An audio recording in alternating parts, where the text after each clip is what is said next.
இன்றைக்கி நாங்கள் பார்க்க போகுது நாம் மேற்கொள்ள வேண்டிய 2 எதிரிகள், நாங்கள் ஜெயிக்க வேண்டிய 2 எதிரிகள். இயேசு கிறிஸ்து ஒரு அருமையான கதை சொல்கிறார். ஒரு மனிதன் விதைக்க புறப்பட்டான்.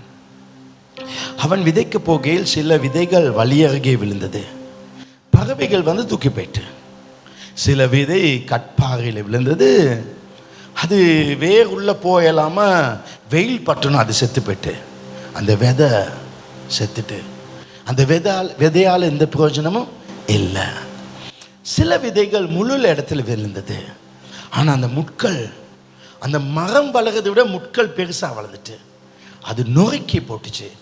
அதனால அந்த மரமும் போயிட்டு அந்த விதையும் வீணா போயிட்டு. ஆனால் சில விதைகள் நல்ல நிலத்தில் விழுந்தது. அது 30 60 100 100 டைம்ஸுக்கு ஆசீர்வாதமாச்சு. விதைன்னா என்ன? தேவனுடைய வார்த்தை. அப்போ வார்த்தை இந்த இடத்துல பேசினாலும் சிலது வள்ளியோகத்தில் விழுது. இந்த விதை பிரயோஜனம் போகுது. பைபிள் யாரும் சொல்ல முடியும் பிரயோஜனம் இல்லைன்னு? பிரயோஜனம் போகும். கட்பாகல முள்ளு அதை வளர விடல. 2024 என் கடல்லாம் நீங்கும். கடவுளுக்கு விதையை விதைக்காது. அது வளர்ந்து அந்த ஆசீர்வாதத்தை நீங்கள் பெற வேண்டும். ஆனால் பெற முடியாமல் போகுது. தேவ பிரசன்னத்தோடு இருந்து அந்த பிரசன்னத்திலிருந்து வர்ற அந்த வாசனையினால உங்க வாழ்க்கை வெற்றியாக்கும். அது வாசனம். ஆனால் அது வளர முடியாமல் போகுது. ஏன்? தேவனுடைய வார்த்தை சிலருக்கு வேலை செய்து, ஏன் தேவனுடைய வார்த்தை சிலருக்கு வேலை செய்வதில்லை? 2 பிரச்சனை உண்டு. வாசிக்கலாம். மத்தேயு 13 4-7 வரை செய்து வாசிங்கள். அவன் விதைக்கையில் சில விதை வழியருகே விழுந்தது. பறவைகள் வந்து அதை பட்சித்து போட்டது. அடுத்த வசனம். சில விதை அதிக மண்ணில்லாத கட்பாறை இடங்களில் விழுந்தது. மண் ஆழமாயிராததினால் அது சீக்கிரமாய் முளைத்தது. வெயில் ஏறின போதோ தீந்து போய் வேறில்லாமையால் உலர்ந்து போயிற்று. சில விதை முள்ளுள்ள இடங்களில் விழுந்தது. முள் வளர்ந்து அதை நொறுக்கி போட்டது. சில விதையோ நல்ல நிலத்தில் விழுந்து சிலது 100, சிலது 60, சிலது 30 பலன். இன்றைக்கு பிரசங்கம் 30 மடங்கு, 100 மடங்கு, 60 மடங்குண்டு அது ஆசீர்வாதம் கொடுக்கணும். பாஸ்டர் ஒண்ணுதான் சொன்னாரு, ஆனா எனக்கு கிடைச்சு 60 மடங்கு ஆசீர்வாதம். அப்படி சொல்லுற அளவுக்கு இது ஆசீர்வாதமாய் இன்னைக்கு இருப்பதாக இயேசுவின் நாமத்தினாலே தேவ ஆவியானவரே, நீர் அந்த நிலைமைக்கு இந்த சபை இன்று கொண்டு வருவீராக. என்னை உங்களுடைய பலத்தினால் நிரப்பி உங்களுடைய வார்த்தையை நாவிலே வைத்து நீ பேசுவீராக, நீ சொல்லுவீராக. இயேசு கிறிஸ்துவின் நாமத்தில் தெளிவான வார்த்தைகளை கொடுத்து தெளிவான வார்த்தைகளை அனுப்பி நீ பேசும் செயல்பட வையும்.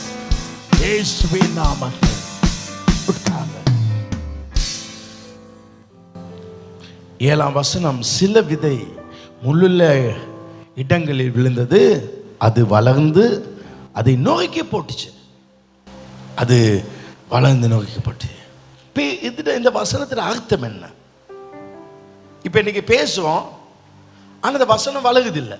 சிலாக்கள் வந்துட்டாங்க, சிலாக்கள் வரல. அது அர்த்தம் 22ஆம் வசனத்தில் இருக்கு.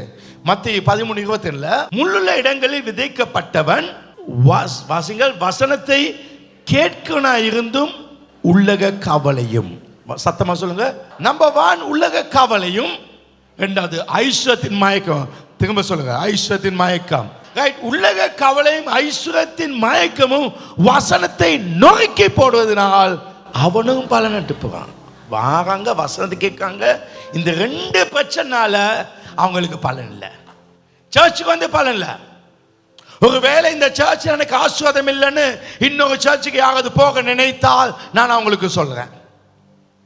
அதே நேரத்தில் வேறொரு சர்ச்ல இருந்து அந்த சர்ச் சரியில்லை, பாஸ்டர் வால்டர் சர்ச்சுக்கு வந்தா நல்லா இருக்கலாம் நினைச்சா அவங்களுக்கு சொல்றேன். அந்த சர்ச்லயும் பிரச்சனை இல்லை, இந்த சர்ச்லயும் பிரச்சனை இல்லை. பிரச்சனை உங்ககிட்ட. நீங்க வசனத்தை எடுத்து அதை வளர விடாமல் பண்ணுறீங்க. 2 காரணங்கள். உலகத்தின் கவலையும் ஐஸ்வர்யத்தின் மயக்கமும் முட்களாக வந்து நொறுக்கி போடுது. பலனில்லை. வசனம் என்பது, விதி என்பது வசனம். இன்னைக்கு நான் என்ன வசனம் சொன்னேன்? தேவனுடைய பிரசனம். நல்ல கடவுளோடு வாழுங்க. அது உங்களை உயர்த்தி வைக்கும். ஆமாம், நான் கடவுளோடு வாழ போகிறேன், நான் ஜெபத்தில் இருக்க போகிறேன், வேதத்தில் வாசிக்க போகிறேன், நான் பல மணித்தேலம் காலில் எழும்பி அதிகாலை 1 மணித்தேலம் 2 மணித்தேலம் பைபிளை வாசிக்க போகிறேன், இதுக்கு முக்கியத்துவம் கொடுப்பேன். இதெல்லாம் கஷ்டமான விஷயம் இல்லை. 1 மணித்தேலம் உட்காந்து ஃபோனில் இப்படி செய்ய முடியும்னா இது கஷ்டமானது இல்லை. இது ஏன் கஷ்டம்னா ஆசை இல்லை, அதன் மேலே ஒரு அன்பு இல்லை. நம்ம அதை சந்தோஷம் எடுக்கல. நம்ம யார் மேலே ஆசை இருந்தா, அன்பா இருந்தா, அவங்க மேலே சந்தோஷமா தான் நான் நல்லா பேசுவாங்க. நமக்கு அவங்க மேலே ஆசை வரலைன்னா அவங்க பேசுறதுல அடுத்ததுன்னு சொன்னதுல நான் இன்னும் அடுத்ததுல இருக்காங்க. ஏன் நமக்கு விருப்பம் இல்லை, அதுதான் பிரச்சனை. செய்கிறதே விரும்பு. அப்ப எதுல விருப்பத்தை காட்ட வேண்டும்? நம்ம ஜிம்முக்கு போய் ரொம்ப இன்ட்ரெஸ்டாக 2 hour எவ்வளோ கஷ்டம், இரும்பு தூக்கி எல்லாம் ஓடுறது. ஆனால் அதில் ஒரு ஆசை வந்திருக்கு, நமக்கு ஆசை இல்லை. அப்போ வசனத்தை இன்னைக்கு கொடுக்குறேன், தேவ பிரசனத்தை நீங்கள் நிரம்புவீங்க. சரி, இதை நான் செய்கிறேன், இந்த தேவ பிரசனத்தினால என்ன கடன் எல்லாம் நீங்கும். நல்லது. ஆனா நடக்குதில்லை, 5 வருஷமா நடக்குதில்லை. காரணம் வசனம் ஒன்றுதான், ஆனா வசனம் வேலை செய்யாது. வசனத்துக்கு வல்லமை இருக்கலாம், ஆனா வசனம் வேலை செய்யாது. ஆண்டவருடைய வசனம் என்ன சொல்லுது? கேட்டவர்கள் அதை விசுவாசத்தோடு கேட்காதபடியால் அது அவர்களுக்கு பிரயோஜனமா இருக்கவில்லை. வசனம் கூட பிரயோஜனமா மாறாது. வசனம் வளர முடியவில்லை.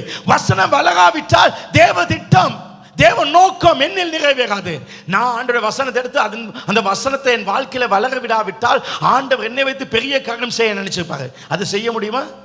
உங்களை ஆசீர்வாதத்தை உங்க மூலம் பலரை ஆஸ்வதிக்க நினைச்சிருப்பாரு. அது ஆண்டோட திட்டம். ஆனா அது நடக்குமா?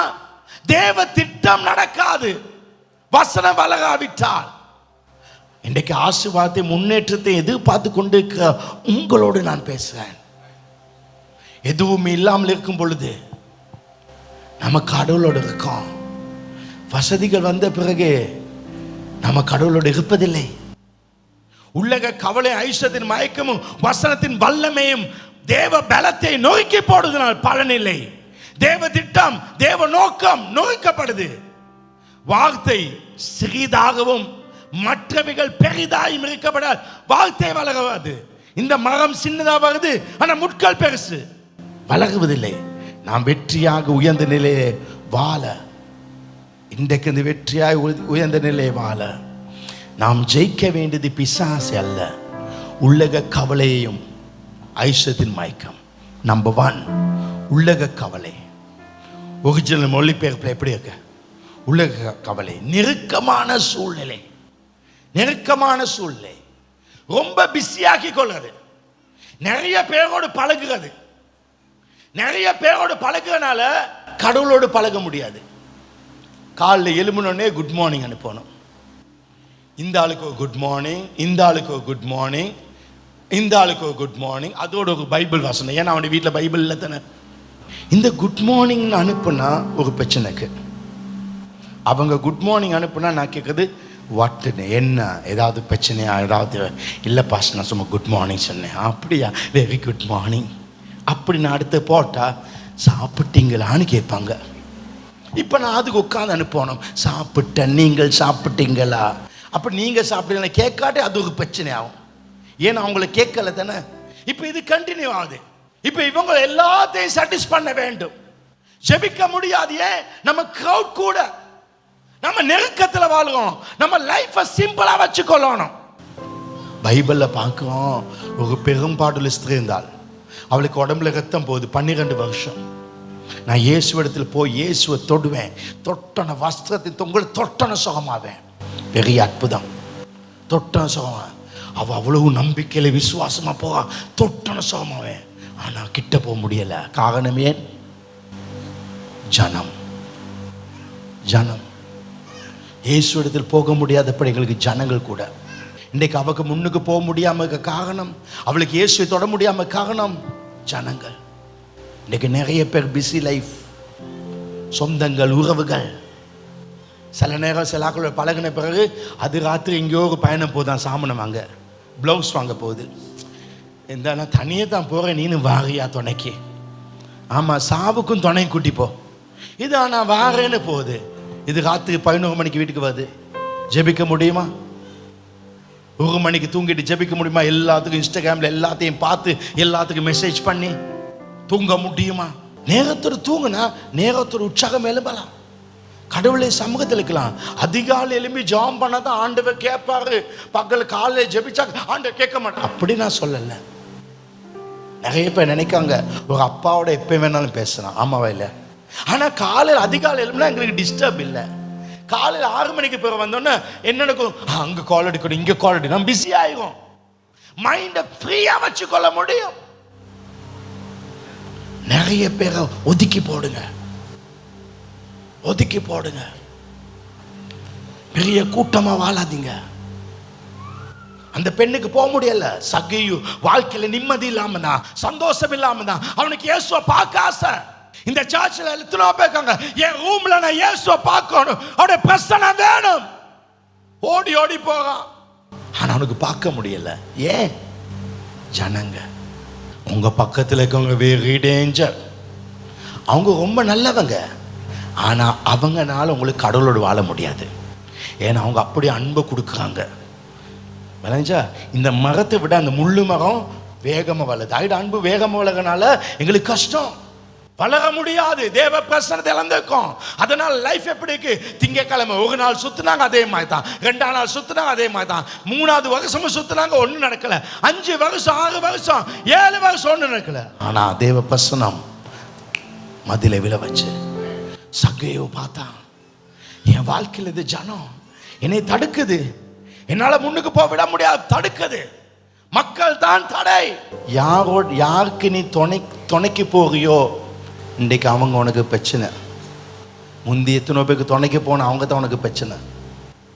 எந்த சொந்தம் உனக்கு நல்லா சொந்தத்துக்காக நீ வாழ்ந்தியோ அதே சொந்தம் உனக்கு பிரச்சனை. நீ நல்லதுன்னு பேச ஒரு நாள் உனக்காக இருக்க மாட்டாங்க.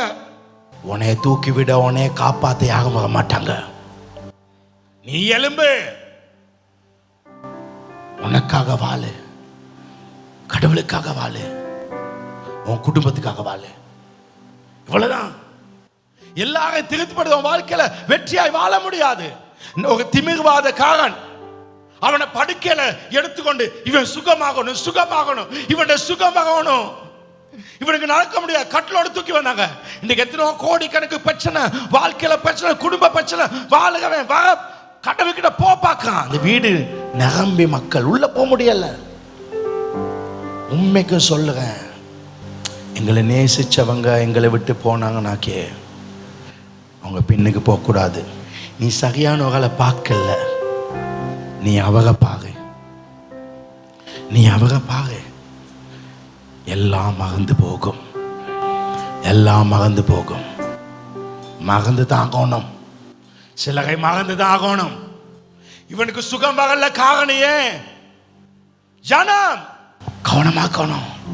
இந்த இவனுக்கு சுகம் கிடைக்கல, ஏன்னா உள்ள போக முடியாது. என்னடா நான் சுகம் போகணும். ஏன் இன்றைக்கு உங்கள் வியாதியில், உங்கள் பிரச்சனை, உங்கள் வாழ்க்கையில், உங்கள் குடும்ப பிரச்சனை, மனசு நிம்மதியிலேருந்து ஏன் வர முடியல? இயேசு இடத்துல நெருங்க முடியலை, இயேசுவோடு சேர முடியலை. இயேசு பிறக்கணத்தில் கூட அங்கே அவருக்கு ஒரு ஹோட்டல் கிடைக்கல. ஏன்னா எல்லா ஹோட்டலும் ஃபுல். நாம் பிஸி ஆகிட்டோம். ஒரு அருமையான வசனத்தை சொல்கிறேன். ஒரு பெண் செத்து போயிட்டா, ஒரு சின்ன பிள்ளை செத்து போயிட்டா. அந்த வீட்டில் மைய வீடு, நிறைய கூட்டம் வந்தாங்க. அந்த நேரத்து என்ன நினைச்சு? மத்தேயு 9:23-25 வரை. இது ரொம்ப பவர்ஃபுல். இயேசுவானவர் தலைவனுடைய வீட்டிலே வந்து தாரை ஊதுக்கிறவளையும் இறைகிற ஜனங்களையும் கண்டு, யாரை பார்த்தாரு? ஜனங்களை பார்த்தாரு. ஜனங்களை பார்த்தாரு. ஜனங்களை பார்த்து அடுத்த வசனம் விலகுங்கள். என்ன சொன்னாரு? ஏன்னா அந்த வீடு ஃபுல்லா ஜனம். விலகுங்கள். சத்தமா சொல்லுங்க. காலில் எடுத்து போன் காதில் ரத்தம் வடியும் இப்படி பேசாதானே, யாரோட ஒட்டி கொண்டு என்ன போய் கொண்டு விலகு விலகு. இயேசு சொல்ல, அவ செத்து இருக்கா, அவளுக்கு அற்புதம் நடக்க வேண்டும், உன் வீட்டில் அற்புதம் நடக்கணும், விலகுங்கள். இந்த சிறு பெண் மறைக்கவில்லை. உடனே நித்ரா இருக்காள் என்ற உடனே அதற்கு அவர்கள் சிரிச்சாங்க. ஒன்ன முட்டாளாக்குறது உன்னோட இருக்கவங்க தான். கடவுளை அற்புதம் நடக்காதபடி உன் வாழ்க்கையை தடுக்கிறது உன்னோடு இருக்குங்க தான். அடுத்த வசனம் பார்க்க ரொம்ப பவர்ஃபுல். ஜனங்கள் வெளியே துரத்தப்பட்ட பின்பு அவர் உள்ளே பிரவேசித்து. இன்றைக்கு நீ சில ஆக்களை வெளியில போட்டா ஆண்டவர் உன் வீட்டுக்குள்ள வரப்போகா, ஆண்டவர் வாழ்க்கையில் வரப்போகா. இன்றைக்கு ஸ்டார்ட் ஆக போகுது காட் பிரசன்ஸ், தேவ பிரசன்ஸ் ஸ்டார்ட் ஆக போகுது. எத்தனை பேர் நம்புறீங்க? சில ஆக்களை நோன்னு சொல்லு, இல்ல எனக்கு வேலை இருக்குன்னு சொல்லு, இல்ல எனக்கு முடியான்னு சொல்லு. யாராவது மெசேஜ் ஃபுல்லா அனுப்புனா ஒரு மெசேஜ் சின்னதா போடப்படு, சின்னதா போடப்படு. எஸ் தேங்க்யூ, அதோட முடிச்சிரு. லைஃப் சின்னதா வச்சுக்கோ, ஃப்ரீயாரு. எப்ப ஆண்டவருக்கு எவ்வளவு ஆண்டவருக்கு எவ்வளவு பெரிய இடம் கொடுக்கிறீங்களோ அந்த அளவுக்கு தேவன் உங்கள் வாழ்க்கையில மிக பெரிய அற்புதங்களை அவர் செய்வார், பெரிய அதிசயத்தை செய்வார். இயேசுவின் நாமத்தினாலே இந்த சபை மனம் திரும்பி, இந்த சபை இந்த கோடு உங்களுடைய பிரசன்னத்துக்கு இடம் கொடுப்பதாக. ஹalleluya. உட்காருங்க. எவ்வளோ அழகான வசனம். எல்லா ஜனங்களும் துரத்தப்பட்ட பின்பு அவர் உள்ளே பிரவேசித்து. இன்னைக்கு நீங்கள் செலாக்களை விரட்டி தான் ஆகணும், செலாக்களை விரட்டி தான் ஆகணும். வேணாம், அவங்க இவ்வளோ காலம் என்ன பிரயோஜனம்? அவங்க எனக்கு உதவியா என்ன உதவி? ஒன்று நேராக தள்ளிச்சிருக்காங்க. சில மனிதர்கள் நம்ம நேசிச்சவங்க நம்ம விட்டு போனால் ரொம்ப தேங்க்யூ சொல்லுங்க. நம்ம லைஃப்பில் நமக்கு ஒரு பெரிய ஸ்பேஸை கொடுத்துருக்காங்க. ஆமாவா இல்லையா? நமக்கு பெரிய ஸ்பேஸ் ஒன்று கொடுத்துப்பான். அவங்கள பற்றியே நினச்சி அவங்களுக்காக வாழ்ந்து அவங்கள பார்க்கறதுக்குன்னு அவங்க ஸ்பேஸ் கொடுத்துருக்காங்க. அவங்கள பார்க்க போத்தேவையில்லை, இன்றைக்கி நல்லா ஜெபிக்க முடியும், தேவ சன்னிதானத்துக்கு முடியும். பாங்க இயேசு ஜனங்களை வசனம் ஜனங்களை வெளியே துரத்தம். சும்மா அவங்களே போமிட்டு பார்க்காத, தூக்கி போடு. சிலாக்கள் நீ விரட்டணும், இன்னைக்கு நீ விரட்டணும். பாஸ்டர், ஆண்டவருக்காக நீ எதை இழக்கிறியோ அதே ஆண்டவர் 100 அத்தனை ஆய் தருவா. 100 அத்தனை ஆண்டவருக்காக. நீ வேற எதுக்காக இழக்கல, ஆண்டவருக்காக இழந்துரு. சில காகத்தை விட்டுரு. உன்னால பல மணித்தியால ஜெபிக்க முடியாது, பைபிள் எடுத்து பல மணித்தியால வாசிக்க முடியாது. காரணம் சில தூக்கி போட்டுரு, சில தூக்கி போட்டுரு. வாங்க, ஜனங்கள் வெளியே துரத்தப்பட்ட பின்பு அவர் உள்ளே பிரவேசித்து. நான் நம்புறேன் இன்றைக்கு ராத்திரி உங்க வீட்டுக்குள்ள வரப்போறாரு, உங்க தேவ பிரசன்னம் வரப்போகுது, உங்க வாகனத்தில் வரப்போகுது. உங்களை மணந்து பார்த்தா தேவனுடைய பிரசன்னத்தின் வாசனை உங்க உடல்ல இருக்க போகுது. உங்க ரூமுக்குள்ள ஒரு வாசம், ஒரு ஸ்மெல் வரப்போகுது. யாரோ ஒரு ஆள் இருக்காங்க, ஒரு எலிசத்தை நாத்தம், ஒரு பள்ளி சத்த நாத்தம், ஏதோ ஒரு மீனின் வாடை எப்படி எங்க மூக்க தொலைக்குதோ அதே போல ஏதோ ஒன்று இருக்கு என்ற ஒரு வாசனை, அது தேவ பிரசன்னத்தின் வாசனை உட வாழ்க்கையில் இருக்கும். நீ நடக்குன்னு ஃபீல் பண்ணுவாய். அந்த வாசனைக்கு அந்த வசனம் சொல்லுது, அவங்களை துரத்திய பின்பு அவர் உள்ளே பிரவேசித்து அந்த சிறுமியின் கையை பிடித்தார். இன்றைக்கு நீ யாராவது வெளியே விட்டால் அவர் உன் கையை பிடிப்பாங்க. நீ சில ஆக்களை கைகளை விடும் பொழுது அவருடைய கரம் உன் கரத்தை பிடிக்கும். என் ஆண்டோடைய கரம் உன் கரத்தை பிடிக்கும். சில ஆக்களை கைகளை விடு. என் ஆவிக்குரிய வாழ்க்கைக்கு இது தடையா இருக்கு, இதை நான் விடுறேன். இந்த ஆட்டிடியூட் வேணாம், இந்த பழக்கம் எனக்கு வேணாம், இந்த பழக்கம் எனக்கு வேணாம், விட்டு. நான் சொல்லுறேன், கடவுள் உங்க எல்லாரும் அழிச்சிருக்காரு அவருடைய பிரசன்னத்துக்கு. ஆனால் அதில் வெளியே போயிட்டீங்க. ஆண்டவர் இன்றைக்கு இந்த அழைச்சிருக்காரு தானே, அதுக்காக வேண்டி அந்த அழைப்பை மறுபடியும் அவர் அழைக்க போகிறார். இன்றைக்கு அவர் அழைப்பை மறுபடியும் அழைக்க போகிறாரு. அவர் அழைப்பை மறுபடியும் அழைக்க போகிறாரு. ஒரு பெரிய மகிமையான காரியங்கள் நடக்க போகுது, அற்புதங்கள் நடக்க போகுது. உங்க வீடுகளில் பிரசித்தமான காரியம் நடக்க போகுது. உங்க வீடு மாற போகுது, உங்க வாழ்க்கை மாற போகுது. தீர்மானம். பைபிள் சொல்லுது 25 வசனம், ஜனங்களை வெளியே துரத்தப்பட்ட பின்பு, அதாவது பலவந்தமா நடக்குது. வெளியே போ, தள்ளி விடுங்க. சில வேண்டாம், மதிக்காத பின்னுக்கு வலியாத, மதியாத, தலைவாசல் மிதிக்காது என்று மானமுள்ள மனிதனுக்கு ராஜமணி சொன்னது. வாழு, நீ பெரிய ஆளா வருவா. உன்னை எல்லாரும் கைவிட்டாலும் நீ அவட கையை மட்டும் பிடிக்க கூடு, நீ அவங்க எல்லாத்தையும் தாண்டி மேலே வந்துடுவாய். பைபிள் சொல்லுது அவர் அவங்க விரட்டிய பின்பு அவர் பிரவேசித்தார். ஃபர்ஸ்டா உங்களுக்கு விளங்கும், இந்த 2-3 நாள் ஜெபத்திலங்க ஒரு ஸ்மெல் விளங்கும், தேவ பிரசன்னம். அது கொஞ்சம் கொஞ்சமாக வரும். அது போக ஒரு டச் நடக்கும். உங்கள் பிஸ்னஸில் ஒரு டச், உங்கள் வாழ்க்கையில் ஒரு டச். நோயெல்லாம் அப்படியே இல்லாமல் போயிடும். சில நோய்கள் அப்படியே வரும் போயிடும். அந்த டச் வந்து அவர் பிடித்தால் உடனே அவள் எழுந்திருந்தாள். இன்றைக்கு சிலரை கத்தர் எழுப்ப போகிறார். ஓ, இந்த ஜீசஸ் சேல்ஸை கத்தர் எழுப்ப போகிறார். தேவ பிரசன்னத்துக்கு இடம் கொடு. உன் வாழ்க்கைக்குள்ள வர அது உன்னை தட்டி எழுப்பும். செத்து போனவைகள் உயிரோடு எழும்பும். மறித்து போன வாழ்க்கை எழும்பும். வெளி தேசம் உன்னை உயர்த்தாது, வெளிநாட்டவர்கள் உன்னை உயர்த்த மாட்டார்கள். உன்னை உயர்த்தவர் இயேசு. ஒரு எழுப்புதல் வரப்போகுது. கதவை மூடி நிறைய அந்நிய பாஷை பேசு. கதவை மூடி நல்லா ஜாம் பண்ணு. பைபிள் எடுத்து நல்லா வாசி. உன்னைய சிங்க குகையில போட்டாலும் சிங்கத்துக்கு ஒன்றும் செய்ய முடியாது. ஏன்னா தேவ பிரசன்னம். ஏன்னா அவன் 3 நேரம் ஜாம் பண்ணான். நெருப்புல போட்டாங்க. நெருப்பு ஒண்ணு செய்யல. ராஜாவே ஆச்சரியப்பட்டான். காரணம் அவங்க சொன்னது, நாங்கள் ஆராதிக்கிற தேவன். நீங்க வசனத்தை கேட்குங்க, சர்ச்சுக்கு வர்றது இவங்க பிரச்சனை இல்லை, ஆனா கேட்டு அதை செய்யுங்கள. பைபிள் சொல்லுது 25ஆம் வசனம், அவங்க ஜனங்களை துரத்திய பின்பு அவள் உள்ளே பிரவேசித்து அவள் கையை பிடித்தாள். உடனே அவள் எழுந்திருந்தாள்.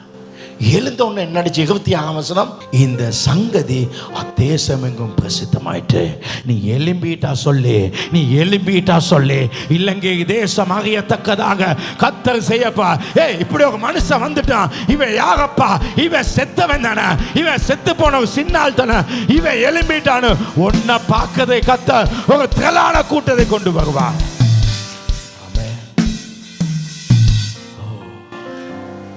இந்த பாயிண்ட்ல நிறைய நேரம் போயிட்டேன். முள்ளு எங்களை ஒடுக்கும், நெருக்கம், அதுலேருந்து வெளியே வாங்க. 2வது ஐஸ்வத்தின் மயக்கம். இப்போ 2026 நம்ம யாரும் கடன் இல்லாமல் இருக்கணும், நம்ம நல்லா ஆஸ்வாதமாக இருக்கணும். தேவராஜ் அதுக்காக வேண்டி பாச சொல்லிட்டாங்க, பணத்துக்கு பின்னுக்கு ஓடாதீங்க. நான் சொல்றது, பணம் வேணும் பணம் வேணும், பணத்துக்காக செயல்படாதீங்க, அது கிடைக்காது. அப்ப என்ன செய்ய வேண்டும்? பணம் வேணும் பணம் வேணும், ஓடாதீங்க. பைபிள் மத்தேயு 6:33 சொல்லுது, முதலாவது அவருடைய ராஜ்யத்தை தேடுங்க, அவருடைய நீதி. பணக்காரன் ஆகணுமா? அவங்க தேடுங்க, அவங்க தேடுங்க, அவருக்கு சேவை செய்யுங்க. ஆண்டவர் என்ன சொல்ல? உங்களில் ஒருவன் பெரியவனாக இருக்க விரும்பினால் ஊழியம் செய்யட்டும். அப்ப நீங்க பணத்தை தேடாம நீங்க என்ன பண்ணுங்க? ஆண்டவர் தேடுங்க. ஆண்டவர் இல்லாத ஒன்றும் உங்களுக்கு வேண்டாம். ஞாயிற்றுக்கிழமை விடிய கால ஃப்ளைட் யாரும் எடுக்க வேண்டாம். ஒன்று இங்க சர்வீஸ்ல இருந்து போ, இல்லை போகிற இடத்துல போய் ஞாயிற்றுக்கிழமை இருக்க பாரு. ஏன்னா நீ ஆண்டவர் முதலாவது வைக்காய், அதுதான் முக்கியம். நான் ட்ரிப் போக வேணாம் சொல்லலை, நீங்க போங்க. ஒன்று சர்வீஸ்ல இருந்து போங்க, இல்லை நீங்க அவருக்கு முக்கியத்துவத்தை கொடுத்து போங்க. வாழ்க்கையில சில பிஸ்னஸ்களை கடவுளுக்கு தடையாக இருந்தால் அதை விட்டுரு. ஏன்னா அவருக்காக நீ எதையாவது இழந்தால் அது அவர் 100 மடங்காய் தருவார். அவர் 100 மடங்காய் தருவார். ஞாயிற்றுக்கிழமை என்ன பிஸ்னஸ்? மூடி போடு, வாழ்க்கையில கொஞ்சம் சந்தோஷமா உட்காந்துரு, அதுதான் நல்லது. வாழ்க்கை சந்தோஷமா இருக்கும். வாழ்க்கையில சில காரியத்தை நீ விட்டுணும், சில விட்டு உனக்கு கடவுள் வேணுமா? யோவான் 18:8, இயேசு கிறிஸ்துவ கெத்செமனே தோட்டத்தை பிடிக்க வாகனத்தில் இயேசு சொல்ல, இயேசு பிரதித்துவமா, நான் தான் என்று உங்களுக்கு சொன்னேனே, நான் தான், இது நான் தான். என்னை தேடுவது உண்டானால் இவர்களை போக விடுங்க. உனக்கு நான் வேணும்னா இதெல்லாத்தையும் போக விடப்பா. நான் தான் வேணதை விட்டுக்கப்பா. நானும் நிறைய பிஸ்னஸ் செய்கிறேன், இன்வெஸ்ட்மெண்ட். சில நேரம் சில மீட்டிங் கூப்பிடுவோம். அண்மையில் எனக்கு சொன்னாங்க, ஜூமில் ஒரு மீட்டிங்கு நீங்கள் வந்து பங்கு பெறணும்னு, என்னை இன்வெஸ்ட் பண்ண. நான் சொன்னேன், நான் யார்? நான் பிஸ்னஸ் பண்ணல, இன்வெஸ்டர். இன்வெஸ்டர் வந்து டைம் வேஸ்ட் பண்ண மாட்டாங்க. நீ மீட்டிங் வச்சு நீ ஆலோசனை பண்ணி ஒழுங்காக செஞ்சு என்ன காசை கொடு, அவ்வளோதான். ஏதாவது சும்மா தகவன்னா, ஒரு ஹோட்டல் தகவன்னா, ஒரு ஃப்ளைட் டிக்கெட் தகவனா சொல்லு, நான் வாரேன், அவ்வளோதான். இந்த மீட்டிங்கில் போய் உட்காரக்கூடாது. ஞாயிற்றுக்கிழமை படிப்பு, அது வேஸ்ட்டு. இயேசு சொல்ல, என்னையே நீ தேடுகையா, அப்ப இதை விடு, இதை பிடிச்சுக்கொண்டு, இதையும் பிடிச்சுக்கொண்டு இதையும் செய்ய பார்க்காத. சவுல் அவன் கழுதையை தேடி போனான். என்ன தேடி போனா? கழுதை. ஒண்ணுக்கு உதவாத கழுதையை தேடி போவான். அவன் ஆண்டவர் கூப்பிட்டு அபிஷேகம் பண்றான். பாங்க, அழைப்பு அழைப்பை கூப்பிடும். இப்ப அபிஷேகம் நீ தான் ராஜாவா மாறப்பா. ஆனா இது சாமுவேலுக்கும் சவுலுக்கும் மட்டும் தான் தெரியும். இப்ப ஜனங்களுக்கு சொல்லணும், இவர் தான் உங்க ராஜான்னு சொன்னா ஏற்றுக்கொள்ள மாட்டான். அதை நிரூபிச்சு காட்ட வேண்டும். எனவே 10ஆம் அதிகாரத்தில் அவர் என்ன செய்யணும், இஸ்ரேல் ஜனங்களை கூப்பிட்டு எல்லா கோத்திரத்துக்கு கூப்பிடுங்க, வாங்க நீங்க ராஜா கட்டிக்கு தானே ஆண்டவர் ராஜாவை கொடுத்துட்டாரு, இப்ப காண்பிப்பாங்க. ஆனா ஏற்கனவே சவுல் அபிஷேகம் பண்ணுச்சு. 12 கோத்திரத்தை கூப்பிட்டு 12 பேரை போட்டு சீட்டு போட்டு எடுத்தாங்க. எடுத்த பொழுது பெஞ்சமின் கோத்திரம் வந்துச்சு. மற்ற குடும்பம்லாம் அங்கே ஒதுங்க. இப்ப பெஞ்சமின் கோத்திரத்துல குடும்பம், இப்ப ராஜமணி குடும்பம், அதுல பிள்ளைகள் இருக்காங்க மனுஷா. அப்ப நிறைய, அப்ப அதே மாதிரி இந்த கோத்திரத்துக்கு குடும்பங்கள பேர்களை போட்டாங்க. போட்டோன்னு கீஸ்ல பேர் வந்துச்சு. கீஸ் குடும்பம் ராஜமணி நான் அண்ணன் அண்ணன் பிள்ளைகள் எல்லாரும் இருக்காங்க, முழு குடும்பம் இருக்காங்க. இப்ப அந்த குடும்பம் கீஸ்ட குடும்பம் வந்தோன்னா எல்லாருடைய பேரை தனியா போட்டுன்னு சவுல்ல பேர் வந்துச்சு. சவுல் எடுத்தாங்க. சவுல் அப்ப கடவுள் நிரூபிச்சிட்டாரு. நிரூபிச்சோன்னா சவுல் எங்கடான்னு தேடின சவுலை காணோம். பெரிய ராஜ பதவிக்கு ஆண்டவர் அபிஷேகம் பண்ணிட்டாரு, அவனை காணோம். 2வது அபிஷேகத்தை கூப்பிட காணோம். இவன் எங்க தேடுறான், காணல. சபையில பிரதரை காணோம், சிஸ்டரை காணோம். எங்கேயோ கிடந்தவங்களை கத்துக்க ஆசை வச்சாங்க, இப்ப காணோம். இப்ப கடவுள் வேலை கொடுத்துட்டாங்க. ஞாயிற்றுக்கிழமை அயர் ஓடுறாராம். கடவுள் கடையை கொடுத்துட்டாரு, ஞாயிற்றுக்கிழமை கடையில் இருக்காங்களாம், தேடுறாங்க. 1 சாமுவேல் 10:22 வாங்க, ரொம்ப அழகாக்கு ஆண்டுகிட்ட விசாரிக்காங்க. அவன் இனி இங்கே வருவானா என்று அவர்கள் திரும்ப கத்திரிடத்தில் விசாரித்த போது அவன் தளபாடங்கள் இருக்கிற இடத்தில் ஒளித்து கொண்டிருக்கிறான் என்று கர்த்தர் சொல்றா. இங்கிலீஷ்ல எக்யூப்மெண்ட்ஸ், அதாவது சில பொருட்கள் அதுக்கு பின்னுக்கு ஒளிஞ்சிருக்கான். அவன் அங்கே ஆண்டவர் சொல்ல பாங்க, அங்கே இருக்கான். சிலாக்கள் பாங்க, கடவுள் அபிஷேகத்தை பண்ணி கூப்பிட்டுருக்காரு, இங்கே வான்னு. ஆனால் இவன் கடையில் அரிசி மூட்டை கீழே வந்து அரிசி அளந்து கொண்டு இருக்கான், தோசமா கலை கொண்டு இருக்கான், உடுப்பு கடையில் உடுப்பு விற்று கொண்டு இருக்கான்.